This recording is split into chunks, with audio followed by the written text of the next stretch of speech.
እንኳን ደህና መጣችሁ። ይህ ፕራክቲስ እንግሊዝኛ የዩቲዩብ ቻናል ነው። በዛሬ ቪዲዮአችን እንግዲህ በክፍል 3 ስለ ፕሪፖዚሽን ያብራራንበት ባለው ክፍል 3 ላይ ስለ ኦን አት እና ኢን እና አሎንግ ዊዝ እና ኦን አካውንት ኦፍ በአረፍተ ነገር ውስጥ እንዴት እንደምንጠቀማቸው የምናየበት ክፍል ነው ማለት ነው።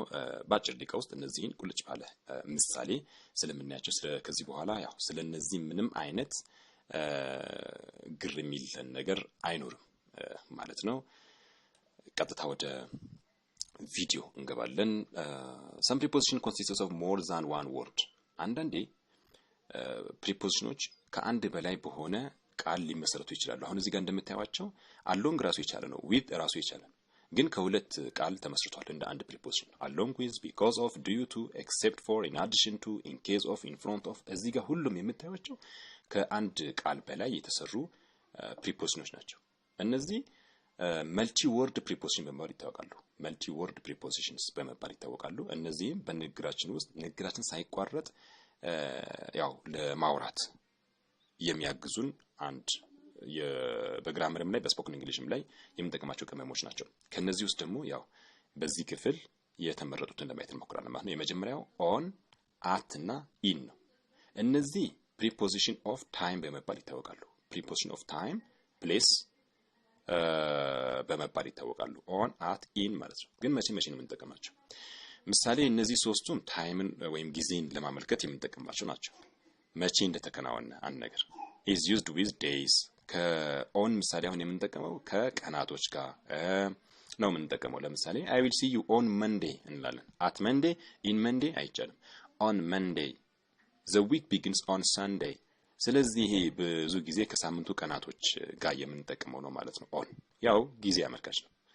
አት የምንጠቀመው ምሳሌ የቀናት ክፍል ላይ ስናወራ እንጠቀማቸዋለን። ኑን፣ ናይት፣ ሚድናይት ኤንድ ዊዝን ዘ ታይም ኦፍ ዘ ዴይ ወይም በሌላ ሰዓት ላይ የቀን ክፍሎች ላይ በትንሹ ለማውራት ስንፈልግ እንጠቀማታለን። ለሚባል አት ብዙ ጊዜ ስፔሲፊክ ለሆኑ ጊዜያቶች ወይም ውስን ለሆኑ ጊዜያቶች የምንጠቀመው ስለሆነ ኦኬ።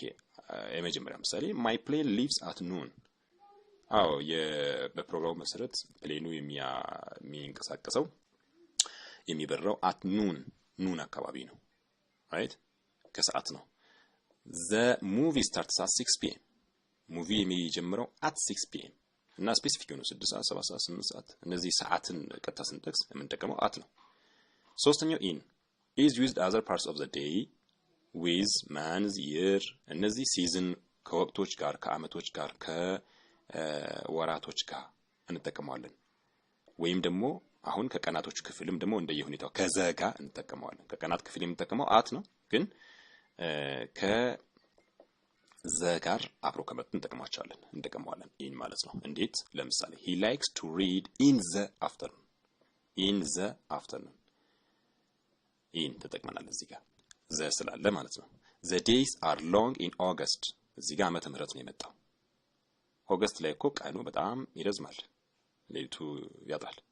ስለዚህ ከወር ጋር ኢን ተጠቅመናል፣ ጊዜ እያመለከትን ነው። ሶስተኛ the book was published in 1999። ስለዚህ አሁን እዚህ ጋር ከዓመተ ምህረት ጋር ተጠቅመናል። ሶስተኛ the flowers will bloom in spring። ይሄ ደግሞ ሲዝን ነው፣ ወቅት ነው። በልግ አካባቢ እኮ ፍላወሩ የአበቦች በጣም ያብባሉ in spring። ስለዚህ in በዚህ ወቅቶች እንጠቀምታለን ማለት ነው።